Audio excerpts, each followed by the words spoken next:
They say perfection is the highest goal, but no one ever says what it costs. I learned that truth long before my body broke. It started when my spirit did. I stand in the great hall of the Empire, my armor shining like a mirror. It reflects everything, except me. Every move I make is measured, every breath counted, every word planned. We soldiers are not told to serve just the Emperor. We are told to serve an ideal, a dream of perfect order that no person can truly reach. The training books tell us that perfection comes from strict rules and endless discipline. So we study every verse, every line, every order until they live inside us. I can recite more than 1,000 verses from memory. It's not a skill, it's a symptom. When I close my eyes, I dream of the verses. They march through my head like soldiers on parade, flawless, endless, unbroken. Everything perfect, everything empty. I was born on a green farming world. When I was 11, the recruiters came. They said I could become something greater than human. They did not say that to become more, you must first become less. The tests were hard, pain, hunger, fear, but I expected those. What I didn't expect was the life that came after. Once the surgeries and changes were done, once I was made into a soldier of the Empire, I thought glory would begin. Instead, life became a pattern. Every day was the same. Weapon drills at exactly 4 a.m., battle simulations at 8 a.m., 1 hour of meditation at 10 a.m., cleaning armor, checking data, reporting results.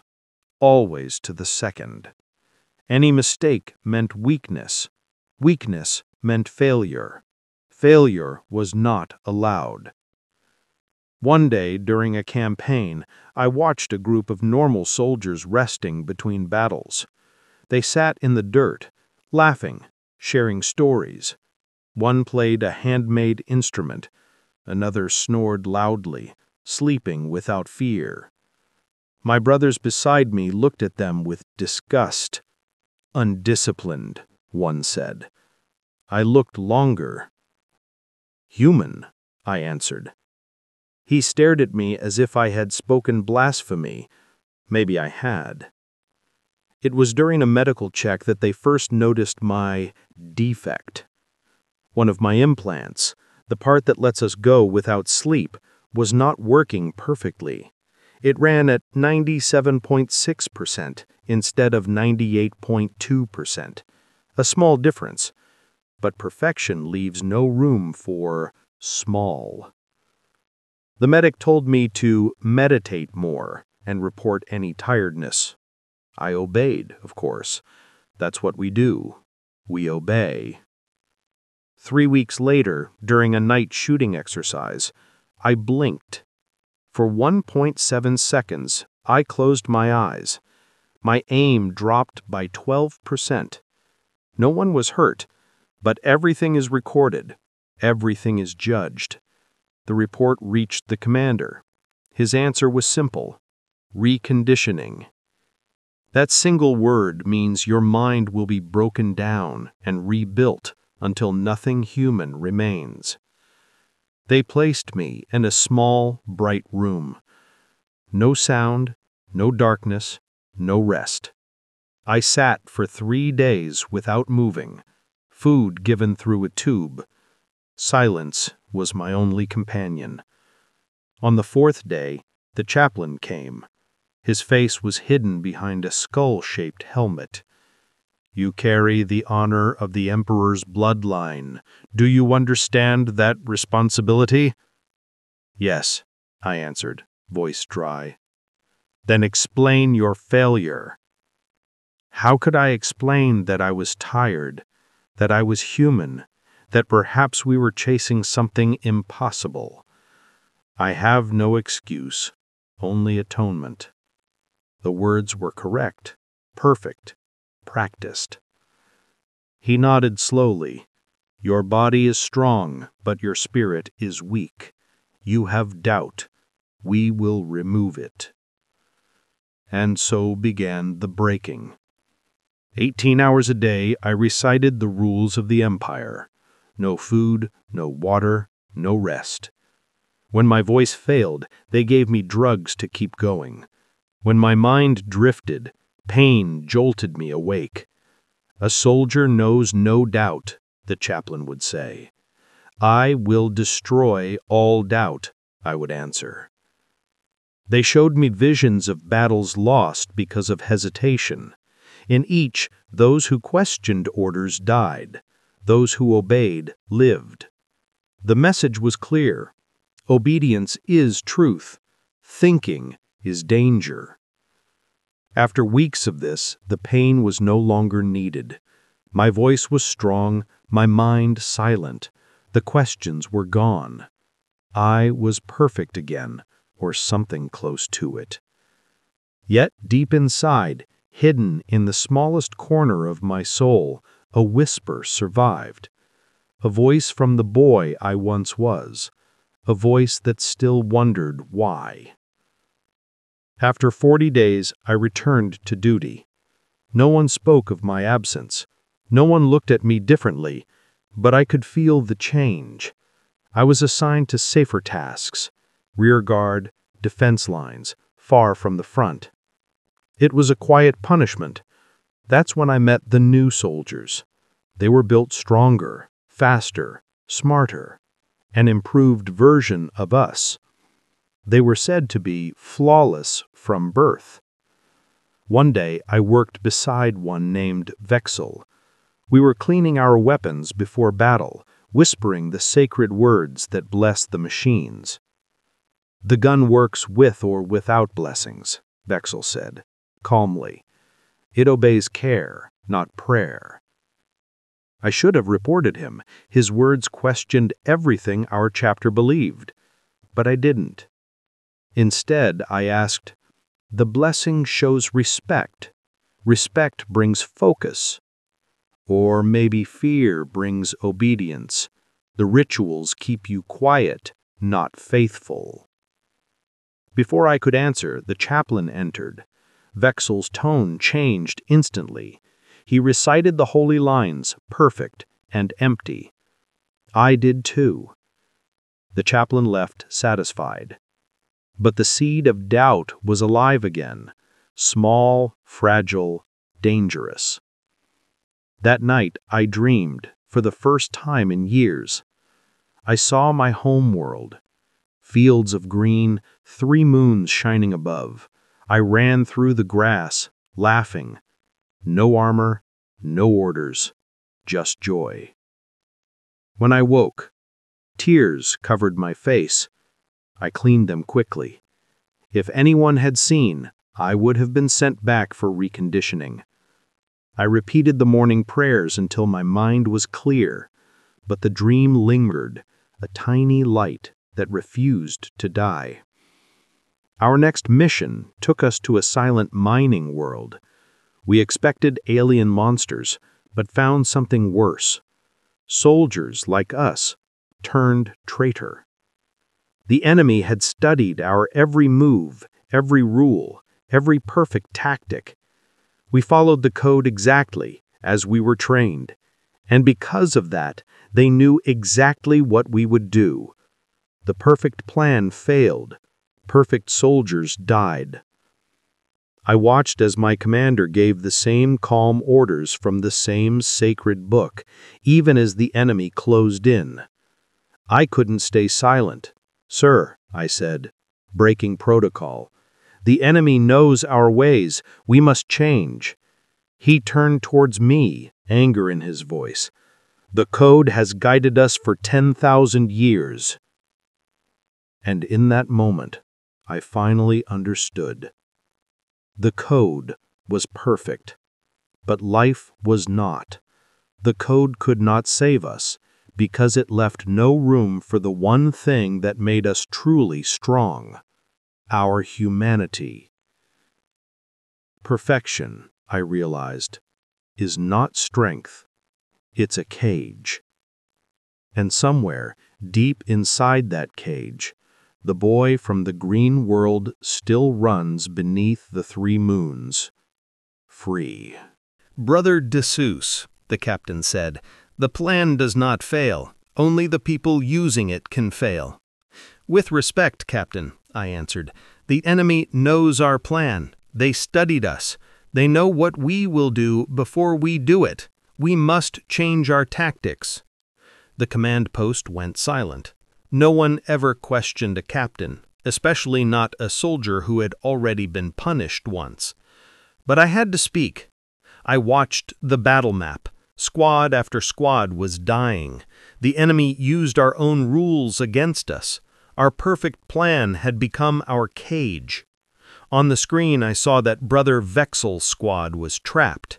They were running out of ammunition. The rules said they must hold until help came, but no help would come in time. I made my decision. I would not let them die for the sake of perfection. "Servitor," I said, to the robot aide, "send a message to Thunderhawk Gamma 3, Priority Alpha." I gave the rescue order and the coordinates of the enemy guns. Using that code without the captain's approval was a serious crime, but I did it anyway. The servitor obeyed without question. "Brother Dessous," the captain's voice came through my headset, colder than ice. "What have you done?" I turned to face him. I took off my helmet. "I broke protocol to save our brothers," I said. "I take full responsibility." "You broke the chain of command," he said. "That is a capital offense." Around us, the other soldiers kept working, pretending not to hear, but on the screens the new orders were already working. Our gunships hit the enemy artillery. 2 of their gun lines went silent. Vexel's squad was pulled out just before they were overrun. The situation began to turn. The captain stood still, his anger fighting with what he saw on the display. My disobedience had saved lives. At last he said, "Continue the strikes. All units move to Sector 7 and press the attack." Then to me in a low voice, "You will answer for this after the battle." "Yes, Captain," I said, and returned to my post. I had broken the rule that defined us, perfect obedience. Yet that disobedience had saved the mission. The contradiction burned in my mind. The battle raged for 3 more days. With the enemy artillery destroyed, our side pushed forward. The enemy finally retreated, leaving the mines in ruins behind them. We had won, but the price was high. 78 brothers dead, far more than normal. When the fighting ended, guards escorted me to the ship in orbit. My armor and weapons were taken away. My name was struck from the honor rolls. I was locked in a cell meant for prisoners. I knew what awaited me: judgment. 3 days later, we reached our home world. They took me to the same cold cell where I had once been reconditioned. This time, there would be no repair. I was a flaw to be erased. The chapter master himself came to pass judgment with the chaplain and the librarian beside him. Their presence showed how serious my crime was. "Brother Dessous," the master said, "you are accused of disobeying direct orders during battle and taking command without authority. How do you answer?" "I acted to save lives when the plan failed," I said. "I accept all consequences." "The plan did not fail," the chaplain said sharply. "You failed to follow it." The commanders were following patterns the enemy had already learned. Every order was predicted. The librarian spoke next. "Yet the battle was won. Because my action created the opening that made victory possible," I said. The chaptermaster raised his hand for silence. "The outcome is not the issue," he said. "Your disobedience is. You were already retrained once. This second failure shows you cannot fit within our order." I bowed my head. I knew what would come: expulsion, death, or worse. But then he continued, "There is also the matter of Brother Vexel's testimony." I looked up, surprised. "Vexel credits you with saving his squad and changing the battle," the librarian said. "He has asked that we consider mercy." The chaplain frowned. "He has no right to make such a request." "Perhaps," he said, "but his service gives his words weight. And there is the question of efficiency. Brother Dessous has long experience and training. To destroy such a resource would be wasteful." They spoke about me as if I were a machine, damaged, but still useful. Finally, the master gave his verdict. Brother Dessous will not be cast out. He will be sent to Terra to serve as a guardian at the Scholastica Psychona.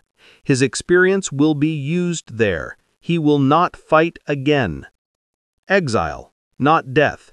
It was mercy, but also a clear sign of failure. The chaplain asked, "Do you have any final words before judgment?" I looked at the three of them, the perfect warriors of our order, flawless and blind. "The Emperor made us to protect humanity," I said, "but in seeking perfection, we have forgotten why we were made. The Book of Rules was meant to guide us, not chain us." The chaplain stiffened. The librarian's expression did not change. The master gave only a small nod. "Your transfer begins at once," he said. "May you find clarity in your new duty." My armor was taken. My name was struck from the honor rolls. Within a day I was on a ship bound to Terra, guarded by two brothers who no longer spoke to me. The trip lasted 3 months. I was kept in isolation, fed, watched, but ignored. Without the constant routines of the chapter, I began to notice the patterns inside my own mind. I saw how deeply the training had shaped my thoughts. I began to ask small questions. If my doubts had caused a flaw in my body, could a body's flaw also create doubt? I had no answers, but for the first time, I was truly thinking. Terra was everything the story said, a world of endless city. No oceans, no forests, only buildings and smoke. Billions lived there, serving the endless machine of the Empire. I was assigned to guard a school for young psychic students. My task was simple: watch the halls, escort the children to and from training, and make sure nothing escaped. Any soldier could have done it, but I did it without complaint. The children feared me. They had been taken from their families, their powers tested and controlled. To them I was another part of the system that ruled their lives. I offered them no comfort. What comfort could I give when I was just as trapped? Years passed. Without the daily chants and lessons of the chapter, the old programming faded. I began to see the Empire more clearly, its power built on fear and faith. I was still loyal, but no longer blind. One day, a girl lost control of her power during class. A slate flew through the air and broke a teacher's arm. The Golden Guards came at once. They dragged the child out and shot her in the next room. The rest of the students were forced to repeat prayers until 2 of them collapsed. I had seen such things before, but that day something inside me changed. I saw not a danger to be purged, but a frightened child punished for being imperfect. That night, I thought of the boy I had been, staring up at the stars, dreaming of glory. Would he have joined if he had known the truth, that to become more than human, he would lose his humanity? As the years went by, I kept those thoughts hidden, They lived only in my mind, unspoken and unseen. But once a question is asked, it cannot be forgotten. 12 years after my exile, a message came. A squad of my old chapter had arrived. Their leader was Captain Amon, the same man who had judged me. He looked older, marked by time and war, but his eyes were sharp. "Brother D'Souce," he used my old name, "come with us. We need your help." I fell into step beside my former brothers. Their movements were as perfect as ever. Mine were not. Yet as we walked together, I felt something new inside me. Not obedience, not fear, but choice. "It's too precise to be chance," I said. "Define rogue captain." Captain Amon answered carefully, keeping his tone calm. "They stopped answering orders from our command. They changed patrol routes without permission and blocked a group of Imperial investigators. Our reports say they're following their own plan, not the mission they were given." "And you think I know something about this?" I said, "because of my own history of breaking orders?" Amon nodded. He didn't seem angry, just thoughtful. The rogue leader's name caught my attention. Brother Vexillion. He was the same soldier who had once spoken in my defense years ago, when I was punished for questioning orders. The connection was obvious. They believed my old ideas had somehow infected him, that my doubts had turned into his rebellion. It was bitterly ironic. I was once cast out for thinking too much, and now they needed my thinking to understand another man who had done the same. "What do you need from me, Captain?" I asked. "I need to know," he said simply. "What makes a soldier like us abandon the rules? You did once. Vexillion seems to have done so now, and the results may be far worse. I must understand his reasoning before I act." His tone surprised me. He wasn't just searching for blame. He truly wanted to understand. "Brother Vexillion," I began, "was created through the New Soldier program. Their kind are stronger and faster, but their training is younger. They haven't had centuries to learn the deep habits that define us." "Their lessons are even stricter than ours," Amon replied. "They're trained to follow completely." "Training is not the same as experience," I said. "They are told what to believe, but they don't always understand why. Some, like Vexillion, start to wonder." I paused before continuing. "The code we follow is said to be perfect, a book of laws that tells us how to act in every situation. But it was written long ago, during chaos and war. It was meant as guidance, not holy truth." Amon's face stayed calm, but I could tell my words made him uneasy. "The enemy we fought on Palmino studied our rules and predicted our every move. Vexillion saw that. He also saw how my breaking those rules saved lives. If he's facing a similar problem now, he might believe that strict obedience no longer works." "The code already allows for some flexibility," Amon insisted. "Only within safe limits, and only with approval from above, approval that takes time. If communication fails or leaders are lost, then the code becomes a cage." I knew what I was saying bordered on heresy, but Amon didn't stop me. He seemed to be weighing my words carefully. "You think Vexillion reached that same conclusion, that he broke away because he thought he had no choice?" "It's possible," I answered, "but without details I can't be certain." Amon activated his data tablet. A star map appeared in the air. "The region has been unstable," he said. "Warp storms cut off messages. Travel is slow. Vexillion's unit was sent there to watch for alien activity." He pointed to the map. 6 months ago, they changed their route to check an unregistered ship. After that, their reports became irregular, then stopped. Other agents have spotted them in several systems, chasing some unknown goal. What about the investigators they stopped? I asked. They were studying rumors of alien cults, Eamon said.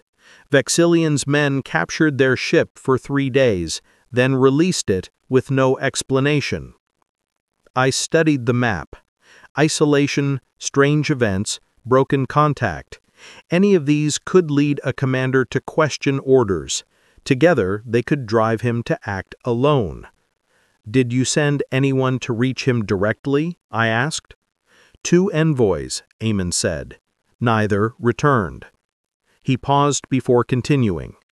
Now the chapter master plans to send a full company to find and, if needed, stop Vexillion's forces. Before doing that, he wants your opinion. The meaning was clear. Our army might soon fight its own brothers. My view can only be guesswork, I said.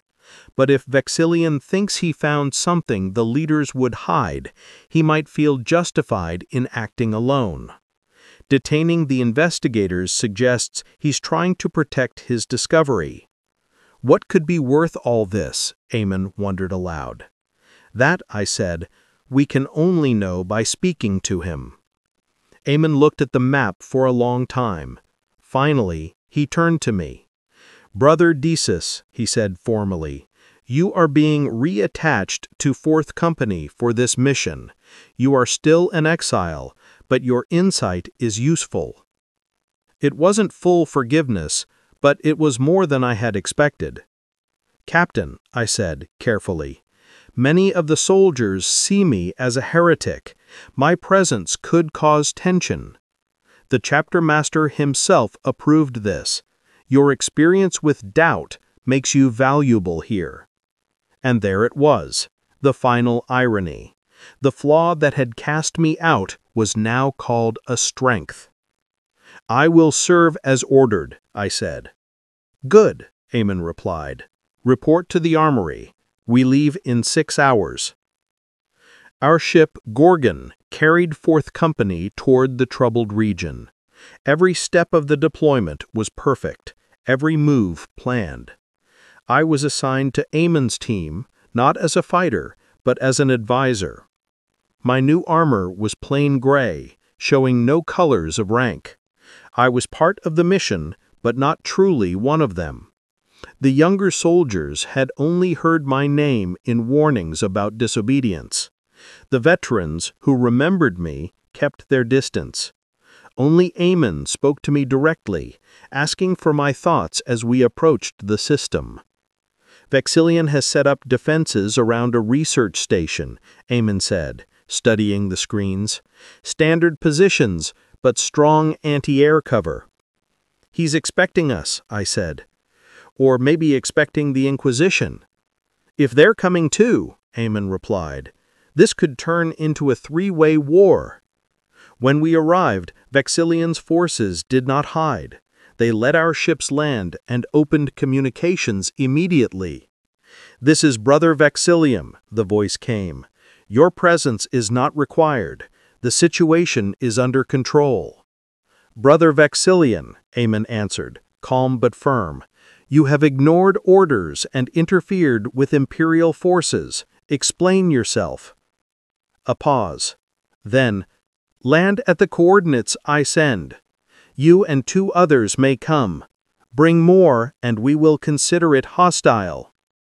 The coordinates were in range of his weapons, too dangerous for comfort. But refusing could start a fight. Eamon turned to me. Who should I bring? Myself, I said, and a Pykic officer to read the situation and record everything. Eamon activated his data tablet. A star map appeared in the air. He pointed to the map. We landed at the site. 3 armored soldiers waited for us. Captain Eamon, one of them said, Brother Vexillion awaits you inside. The outpost looked ordinary from outside, but I noticed signs of a recent fight. Burn marks, broken walls, repaired metal. No bodies. everything cleaned away.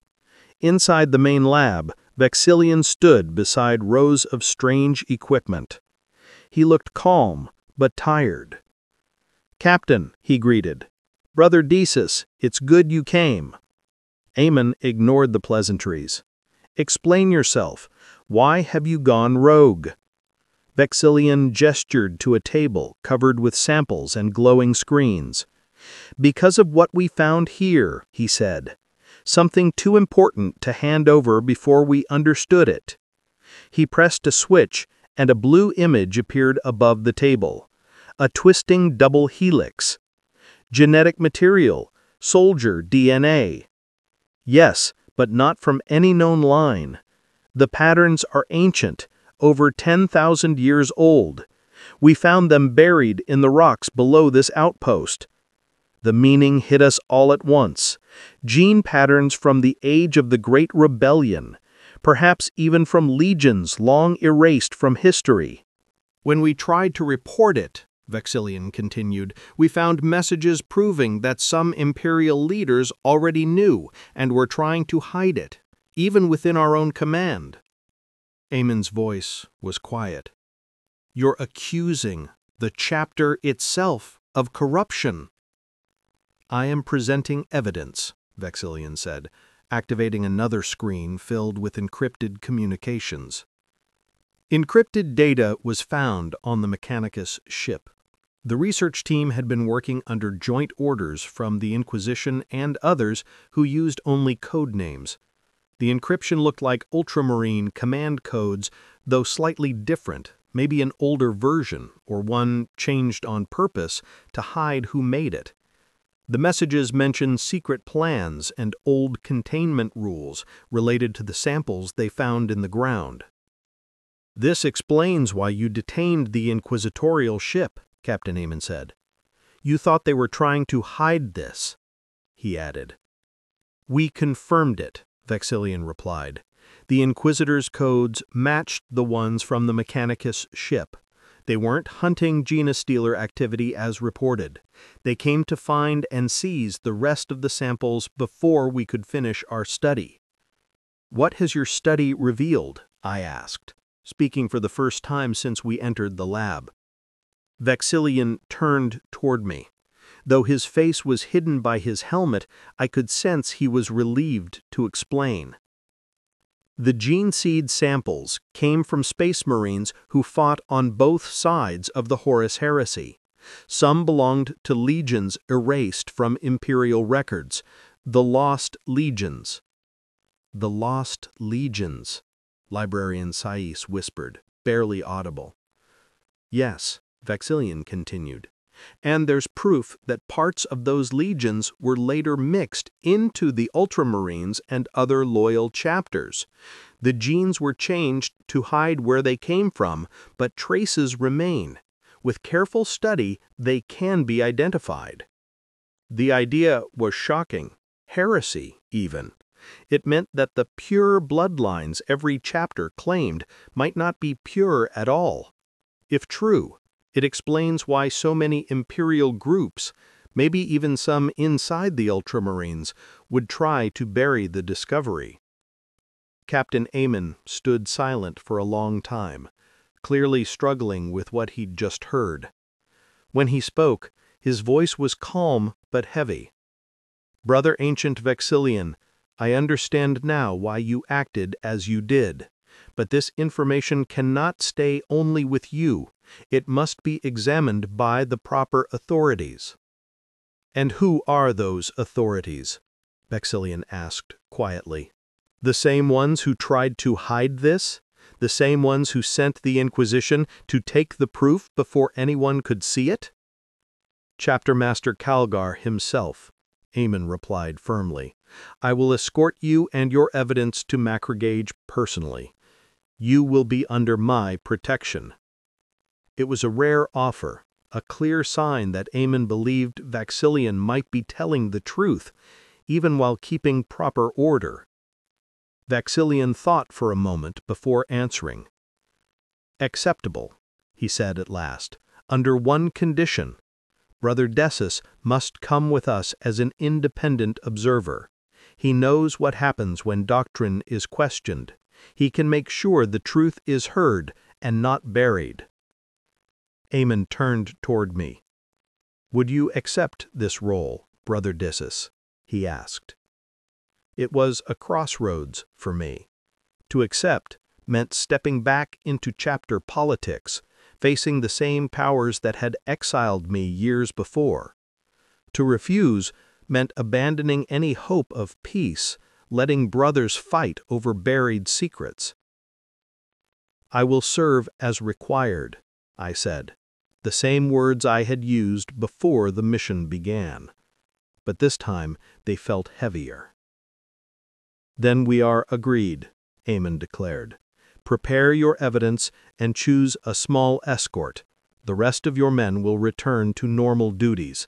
We leave for Macragage at once." As the team worked to secure the evidence, I stood beside Vexillion at a viewport, watching the peaceful fields of Corinth III. The calm scene hid the storm that might soon shake the Imperium. "You knew this would happen," I said quietly. "When you intercepted that Mechanicus ship, you knew it would bring you into conflict with the chapter." "I suspected," Vexillion admitted, "but I didn't expect your involvement. That turned out to be a blessing.